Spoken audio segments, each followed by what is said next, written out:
We are visiting OWA today to celebrate their 43rd anniversary.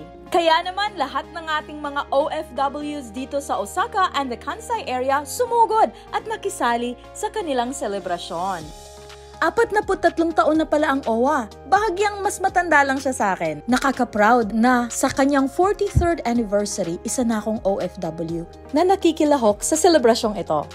Pero wag ka, ang welfare officer in charge dito sa Osaka, batang-bata pa, si Mr. Janelle Habon. Ramdam po namin ang iyong efforts and services para sa mga OFWs dito sa Osaka and the entire Kansai area. Kapit-bisig ding umaalalay ang Department of Migrant Workers dito sa Osaka. Sa pangunguna ng ating kagalang-galang na Labor Attaché, Elizabeth Marie Estrada. Kompletong selebrasyon ang binigay ng OWA at DMW para sa mga Pilipino.